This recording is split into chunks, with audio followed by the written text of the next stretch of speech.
primeiramente, sou o Milton, trabalho aqui na TID, que é o distribuidor oficial da minha de São Paulo. Tá? A gente vai fazer um treinamento aqui básico do monitor. Esse é o IPM 8, que diz que ele tem 8 polegadas. Tá? Ele é touchscreen, então tudo que eu toco na tela eu consigo fazer acessar mais rápido no monitor do que pelo botãozinho do menu. Tá? Para ligar, a gente dá um toque rapidinho, ele liga, faz o teste geral do equipamento e para na tela para começar a mexer. Então, o que tiver conectado aqui vai aparecer de parâmetro para você poder fazer a tua atualização. Você chegou aqui, colocou no paciente, está monitorando, perfeitinho a coisa. Tá? Quando ele acaba de ligar o monitor, ele já vem com a tecla de pausa inspiratória, pausa do alarme apertada. Por quê? Ele acabou de se ligar, parte do princípio que a pessoa que ligou o monitor não teve tempo de colocar o manguito ainda, não teve tempo de colocar um oxímetro, um ECG. Tá? Então ele não vai começar a cobrar alarmes desses parâmetros sem ter sentido que existe uma pulsação, que existe o ECG, que existe o parâmetro invasivo. Tá? Bom, isso aqui ele vai deixar 2 minutos de silêncio sem tocar alarme até a pessoa começar a medir. Agora, a medição ela começa de maneira automática. Coloquei no paciente, começou a pegar o oxímetro. Coloquei no paciente, começou a colocar o ECG. Apesar da tecla aqui estar silenciada, o alarme silenciado. Tá? Então aqui eu tenho silêncio e pausa no alarme. Pausa no alarme é o alarme normal, aquela teclinha do silêncio que você coloca em outros monitores também. Tá? Então os 2 minutos de silêncio que você tem na ocorrência de um alarme. Tá? E esse silêncio aqui é subtração de um alarme durante todo o período em que ele estiver sendo utilizado. Desligou o monitor, colocou em stand-by e volta a ativação desse alarme. Tá? Então, por exemplo, tem um oxímetro de pulso, que tem um número que não está batendo com... não é um número muito real.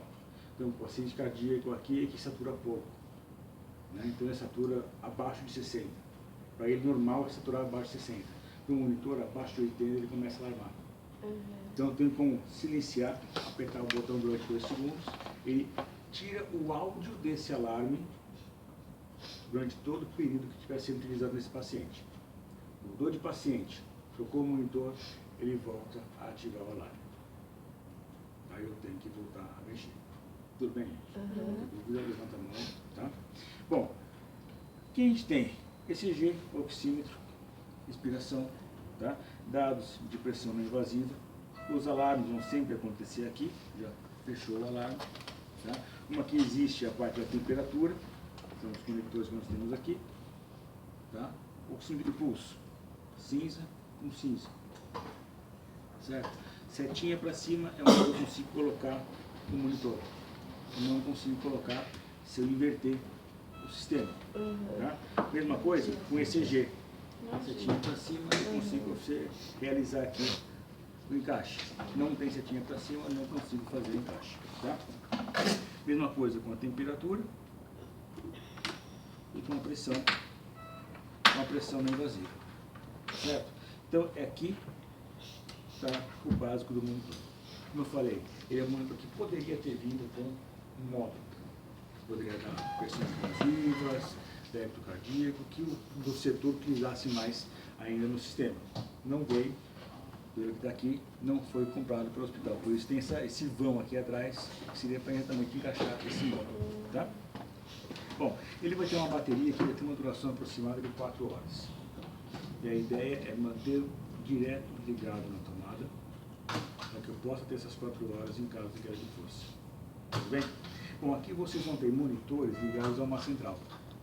Isso significa que o monitor tem que se comunicar com essa central.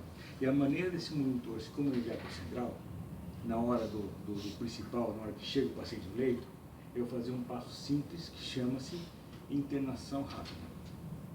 A internação rápida vai me dizer se o paciente é adulto, se tem marca-passo ou não, e falou por aí. Então eu cheguei com o paciente no leito. Tenho tempo de mexer com nome, sexo do paciente e tudo mais que preciso colocar naquele leito? Não, não tem. Tem um monte de gente em volta, tem pressões invasivas sendo colocadas, tem outros profissionais também que estão monitorando esse paciente. Então o que eu vou dizer para ele? Vou dizer para a central que no leito 1 existe um paciente. Que vai ser um número. Vai ser o paciente do leito 1. E vai começar a gravar os dados do paciente do leito 1 a partir do momento que eu começar a conectar o manguito nele, conectar o ECG, conectar a pressão, se for questão de pressão invasiva, né, o oxímetro e o ECG. Isso porque vai existir uma memória, tanto aqui quanto aqui, dos dados do paciente. Eu preciso que essa memória seja fidedigna ao paciente que está no leito. Porque aqui é o seguinte, se o UTI funciona muita rotatividade. Então, 15 minutos de diferença entre um paciente e outro pode ser a diferença entre instalar em um paciente e tirar o outro do leito. Tá? Então, o que vai acontecer? Na hora o médico pega uma tendência, quer revisar alguns dados do paciente, ele não sabe se aquele dado que está ali já era esse novo paciente ou faz parte do antigo. Vai pedir para vocês fazerem uma droga que venha piorar o estado clínico do paciente. Certo? Então aqui, para fazer esse sistema, a gente vai aqui em menu, configuração de paciente, internação rápida. A mensagem que dar alta ao paciente atual, sim. Dando alta, eu apago os dados desse paciente que estão aqui agora e começa a ser coletado outros dados do novo paciente que vai ser monitorado na máquina. Ok? O que eu sou obrigado a fazer? Dizer se ele é adulto, se é pediátrico ou se é neo, que não vai deixar de ser adulto. Né? Dizer se ele tem marca-passo ou não. Se o ECG que está mostrando aqui é por conta do marca-passo ou não. Não sei, não tem problema, tem que colocar depois. Tá? E dizer que, ok, a partir desse momento, o monitor apareceu para a central, começa a monitorar aqui, o ECG, pelo menos 2 linhas de monitoração tem que ser monitoradas por aqui. Tá? Como está tudo offline na central, provavelmente estão todos conectados ao cabo, ou alguma coisa aconteceu que não está conseguindo comunicação com a central. Mas as curvas aqui têm que aparecer aqui na central. Bom, o que mais? Então, a partir daí, esse é um paciente leito 1. Depois de um tempo, se estiver vazio, mais calmo, quero colocar o nome, quero colocar a idade, todos os dados desse paciente, eu posso colocar. Tá? Eu não vou perder nenhum dado desse paciente, tá? Por ele ser um número e depois transformar num nome. Tá? Bom, de resto, vai ser sempre aqui, piscando, porque eu estou usando a bateria aqui. Ela está carregada, certo? E aqui eu tenho vários botões, dos quais eu não vou usar muita coisa. Primeiro, impressão, ele pode ter um módulo impressor. Não foi comprado com módulo impressor, não tem para imprimir. Então esse eu não vou utilizar. Menu, eu não preciso utilizar tanto menu. Por quê? Partes principais do menu já estão esparramados aqui, para poder fazer a mexida. Tá? Então eu posso vir aqui e começar com a pressão invasiva, parar uma pressão invasiva. Tá? Se eu vier aqui pressão invasiva, eu tenho todos os intervalos possíveis que são utilizados nessa pressão invasiva. Então eu tenho 5 minutos, 10 minutos, 20 minutos. Então eu tenho de 10 minutos até 8 horas para poder fazer essa variação. Importante, selecionei aqui, o manguito já insufla, já faz a primeira medição. A partir daí, começo a fazer na medida que eu estou colocando, de 15 em 15 minutos, de 10 em 10 minutos, de 20 em 20 minutos. Tá? Agora, o importante é, independente do limite que eu coloquei 5 minutos, coloquei 10 minutos, precisei medir novamente nesse intervalo, ele não quebra a sequência. Então, se a ideia é contar de 15 minutos até 0 e voltar a fazer uma nova marcação automática, ele vai contar de 15 minutos até 0, independente de quantas vezes eu vim aqui e venha pressionar o botão. Pode até acontecer de eu acabar de fazer uma aferição manual, ele já partiu para uma automática. Chegou no limite dos 15 e ele fez uma medição manual. Certo, gente? Não dúvida? Tá?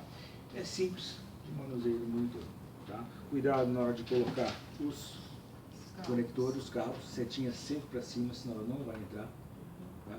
Se eu colocar ao contrário, e sempre se baseando na cor. Cinza, oximetria, verde, o ECG. Bom, o que eu quiser mexer, por exemplo, diferente a ECG, a oximetria, eu toco na tela. Tá? Tocando na tela, eu vou poder dizer se a fonte do alarme está automático. Quer dizer, ela vai alarmar por frequência cardíaca ou por oxímetro de pulso. O que der de falha, ele vai alarmar. Né? Eu posso vir aqui e acionar análise ST. O médico pode pedir que vocês fazem uma análise ou acionem o módulo análise ST. Porque é simples. Seno, ligo, a máquina automaticamente já pega em cada um dos eletrodos que você colocou no paciente o ST. Com limites superiores e inferiores. Não tem que trabalhar nada nesse sentido. Tá? A minha interatividade com a análise de ST é quero ou não quero. Qual é o problema? Não tem que ajustar lá, porque tudo bem ajustado de fábrica. Certo? Outra coisa então, eu tenho aqui também configurações de alarme. Tá? Tem duas maneiras de chegar, por exemplo, na configuração de alarme. Uma, aqui. Então tenho todos os alarmes possíveis que a máquina pode produzir, por limites superiores e inferiores. Certo? Só que se eu, em vez de procurar um alarme por aqui, eu vou perder um certo tempo para achar o alarme, para achar o limite que eu quero colocar. Se eu vier item a item na configuração de alarme, é a mesma tela, só que ele já procurou o alarme que eu quero mexer, já está destacado o alarme que eu quero mexer, e eu não preciso perder tempo em procurar esse alarme novamente. Tá? Isso eu posso fazer tanto para a pressão, para o oxímetro, para a respiração, para a pressão não invasiva. Tá? Eu posso deixar de maneira manual, ou como está aqui em 15 em 15 minutos. Então, manual é aquela coisa, eu venho aqui, aperto o manguito, afiro a minha pressão invasiva, não invasiva do paciente, anoto e vou embora. A outra vez que eu quiser fazer isso, eu volto aqui, aperto o botão, vejo quanto que ficou, anoto e vou embora. De 15 em 15 minutos, se eu chegar por essa opção de pressão não invasiva, aqui por baixo, e apertar 15 minutos, ele já faz a primeira medição e daí para frente começa a fazer as medições. Se eu vier através do próprio menu da pressão não invasiva, ele tem as mesmas 15 minutos. Só que eu preciso entrar obrigatoriamente apertando esse botão para ele começar a fazer a primeira medição e fazer a primeira medição aí respeitar o intervalo de 15 em 15 minutos. Tudo bem, gente? Uhum. Tá? Bom, Bom dia. tá? Mas a gente tem aqui ainda a possibilidade de parar todas as pressões invasivas e não invasivas, entrar aqui no módulo de revisão, que é o módulo de tendências da máquina, a memória que o médico vai precisar olhar se ele quiser de repente esqueceu de anotar um dado de valor de pressão não invasiva, um dado de ECG, um dado de oxímetro de pulso. Certo? Ele pode revisar por aqui esse dado. Eu tenho a parte de tabela gráfica, tabela de tendências, ele pode verificar por aqui, tanto por aqui quanto pela central depois. Certo? E por isso que é importante, nessa hora, você ter feito aquela